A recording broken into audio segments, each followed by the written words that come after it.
CM ಸಿದ್ದರಾಮಯ್ಯಗೆ ಮೂಡ ಅಕ್ರಮ ಮಗ್ಗುಲ ಮುಳ್ಳಾಗಿ ಕಾಡ್ತಾ ಇದೆ. ಅಕ್ರಮ ಸೈಟ್ ಪಡೆದಂತ ಆರೋಪ ಮತ್ತಷ್ಟು ಕಂಟಕವಾಗ್ತಾ ಇದೆ. ಜನಪ್ರತಿನಿಧಿಗಳ ನ್ಯಾಯಾಲಯದ ಆದೇಶದ ಬೆನ್ನಲ್ಲೇ ಎಫ್ಐಆರ್ ದಾಖಲಾಗೋದು ಫಿಕ್ಸ್ ಆಗಿದೆ. ಜಾಮೀನು ರಹಿತ ಸೆಕ್ಷನ್ಗಳನ್ನು ಹಾಕೋದಕ್ಕೆ ಕೋರ್ಟ್ ಲೋಕಾಯುಕ್ತಕ್ಕೆ ಸೂಚನೆ ಕೊಟ್ಟಿದೆ. ಮೂಡ ಪ್ರಕರಣದಲ್ಲಿ ಸಿದ್ದರಾಮಯ್ಯ A1 ಆಗಿದ್ದು ಬಂಧನದ ಭೀತಿಯು ಶುರುವಾಗಿದೆ. ಇದರಲ್ಲಿ ಮುಖ್ಯಮಂತ್ರಿಗಳ ಪಾತ್ರವೇನು ಅಂತ ಹೇಳಿ ಇವತ್ತವರೆಗೂ ಯಾರಿಗೂ ಕೂಡ ತೋರಿಸಲಿಕ್ಕಾಗಲಿಲ್ಲ.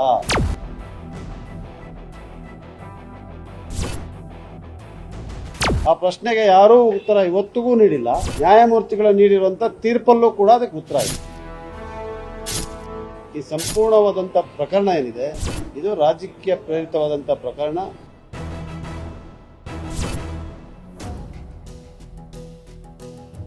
ಮೂಡ ಅಕ್ರಮದ ಚಕ್ರವ್ಯೂಹದೊಳಗೆ ಸಿದ್ದರಾಮಯ್ಯ ಸಿಲುಕಿಕೊಂಡಿದ್ದಾರೆ. ಪ್ರಕರಣದ ಸುಳಿಯಲ್ಲಿ ಸಿಲುಕಿ ವಿಲವಿಲ ಒದ್ದಾಡ್ತಿದ್ದಾರೆ. ಹೈಕೋರ್ಟ್ ಜನಪ್ರತಿನಿಧಿಗಳ ನ್ಯಾಯಾಲಯದಲ್ಲಿ ಹಿನ್ನಡೆಯಾಗ್ತಾ ಇದ್ದ ಹಾಗೆ ಸಿಎಂಗೆ ಮತ್ತಷ್ಟು ಕಂಟಕ ಎದುರಾಗಿದೆ. ಲೋಕಾಯುಕ್ತ ಅಂಗಳಕ್ಕೆ ಕೇಸ್ ಎಂಟ್ರಿ ಕೊಟ್ಟಿದ್ದು ಜಾಮೀನು ರಹಿತ ಸೆಕ್ಷನ್ ಬೀಳೋದು ಪಕ್ಕಾ ಆಗಿದೆ.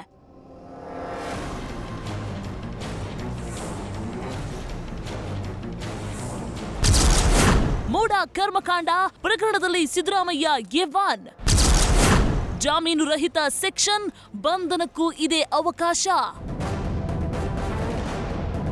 40 ವರ್ಷಗಳ ಸುದೀರ್ಘ ರಾಜಕೀಯ ಜೀವನದಲ್ಲಿ ಸಿದ್ದರಾಮಯ್ಯಗೆ ಇದು ಸಂಕಷ್ಟದ ಕಾಲ.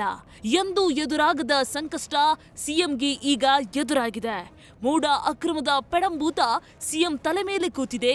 ಇದೀಗ ಸಿದ್ದರಾಮಯ್ಯ ವಿರುದ್ಧ ಜಾಮೀನು ರಹಿತ ಸೆಕ್ಷನ್ಗಳಡಿ ಪ್ರಕರಣ ದಾಖಲಿಸಲು ಜನಪ್ರತಿನಿಧಿಗಳ ನ್ಯಾಯಾಲಯ ಸೂಚನೆ ಕೊಟ್ಟಿದೆ.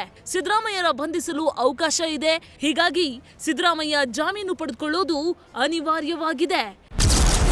ಸಿದ್ದರಾಮಯ್ಯ ವಿರುದ್ಧ ಐಪಿಸಿ 120B, 166, 403, 406, 420, 426, 465, 468, 340, 351 ಕೇಸ್ ದಾಖಲಿಸುವಂತೆ ಜನಪ್ರತಿನಿಧಿಗಳ ಕೋರ್ಟ್ ಸೂಚನೆ ಕೊಟ್ಟಿದೆ. ಭ್ರಷ್ಟಾಚಾರ ನಿಗ್ರಹ ಕಾಯ್ದೆ ಸೆಕ್ಷನ್ 9 ಮತ್ತು 13ರ ಅಡಿ ಕೇಸ್ಗೆ ಆದೇಶ ನೀಡಿದೆ. ಅಲ್ಲದೆ ಬೇನಾಮಿ ಆಸ್ತಿ ನಿಷೇಧ ಕಾಯ್ದೆ ಸೆಕ್ಷನ್ 53 ಹಾಗೂ 54ರ ಅಡಿ ಕೇಸ್ ಹಾಕಲು ಅನುಮತಿ ಕೊಟ್ಟಿದೆ. ಜೊತೆಗೆ ಕರ್ನಾಟಕ ಭೂ ಕಬಳಿಕೆ ನಿಷೇಧ ಕಾಯ್ದೆ ಸೆಕ್ಷನ್ 3 ಹಾಗೂ 4ರ ಅಡಿ ಎಫ್ಐಆರ್ ಹಾಕಲು ಸೂಚನೆ ಕೊಟ್ಟಿದ್ದು ಸಿದ್ದರಾಮಯ್ಯಗೆ ಸಂಕಷ್ಟ ಎದುರಾಗಿದೆ.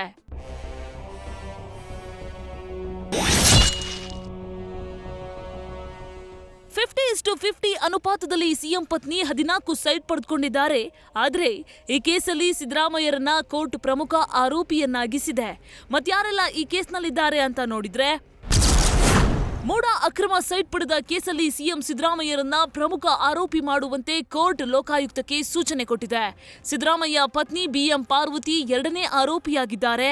ಇನ್ನು ಪಾರ್ವತಿಯವರ ಸೋದರ ಸಿದ್ದು ಭಾಮೈದ ಮಲ್ಲಿಕಾರ್ಜುನ್ 3ನೇ ಆರೋಪಿಯಾಗಿದ್ರೆ, ಆಸ್ತಿ ಮಾರಿದ್ದ ಜೆ ದೇವರಾಜು 4ನೇ ಆರೋಪಿಯಾಗಿದ್ದಾರೆ.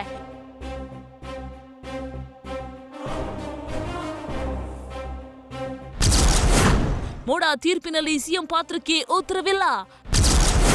ಆದೇಶದಲ್ಲಿ ಲೋಪ ಎಂದ AS ಪೊನ್ನಣ್ಣ. ಸಿದ್ದರಾಮಯ್ಯಗೆ ಮೂಡ ಕಂಟಕ ಶುರುವಾಗ್ತಾ ಇದ್ದ ಹಾಗೆ ಕಾನೂನು ಹೋರಾಟಕ್ಕೆ ಭಾರಿ ಸಿದ್ಧತೆಗಳು ನಡೆದಿವೆ. ಸಿಎಂ ಕಾನೂನು ಸಲಹೆಗಾರ AS ಪೊನ್ನಣ್ಣ ಕೂಡ ಕೋರ್ಟ್ ನೀಡಿರೋ ಆದೇಶದ ಅಧ್ಯಯನ ಮಾಡ್ತಿದ್ದಾರೆ. ಜೊತೆಗೆ ಕಾನೂನಾತ್ಮಕ ಲೋಪಗಳಿದ್ದು ತೀರ್ಪಿನಲ್ಲಿ ಸಿಎಂ ಪಾತ್ರದ ಬಗ್ಗೆ ಉತ್ತರವಿಲ್ಲ ಅಂತ ಪೊನ್ನಣ್ಣ ಹೇಳಿದ್ದಾರೆ. ನ್ಯಾಯಮೂರ್ತಿಗಳು ನೇರವಾಗಿ ಒಂದು ಪ್ರಶ್ನೆಯನ್ನು ಕೇಳಿದರು.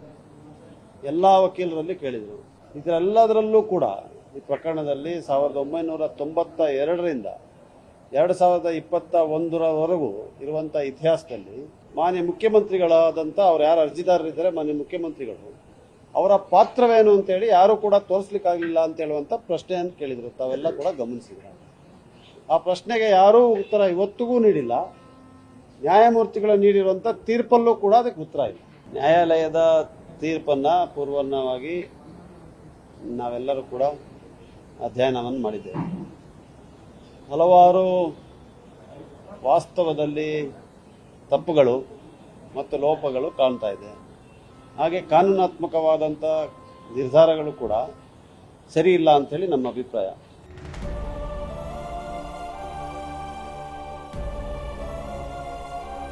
ಮೈಸೂರು ಲೋಕಾಯುಕ್ತದಲ್ಲಿ ನ್ಯಾಯಾಲಯ ಎಫ್ಐಆರ್ ದಾಖಲಿಸುವಂತೆ ತಿಳಿಸಿದೆ. ಸದ್ಯಕ್ಕಿನ್ನು ಎಫ್ಐಆರ್ ದಾಖಲಾಗಿಲ್ಲ. ಒಂದು ವೇಳೆ ಎಫ್ಐಆರ್ ದಾಖಲಾದ್ರೆ ಬಂಧನಕ್ಕೂ ಅವಕಾಶ ಇದೆ. ಹೀಗಾಗಿ ಸಿದ್ದರಾಮಯ್ಯ ನಿರೀಕ್ಷಣಾ ಜಾಮೀನು ಪಡಿತಾರಾ, ಅರೆಸ್ಟ್ ಕಂಟಕದಿಂದ ಪಾರಾಗ್ತಾರಾ ಅನ್ನೋದೇ ಸದ್ಯದ ಕೌತುಕ.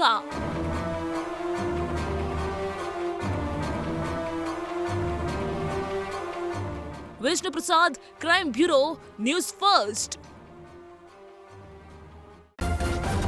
ನ್ಯೂಸ್ ಫಸ್ಟ್ ನಿರ್ಭೀತಿಯಿಂದ ನಿಮ್ಮ ಪರವಾಗಿ.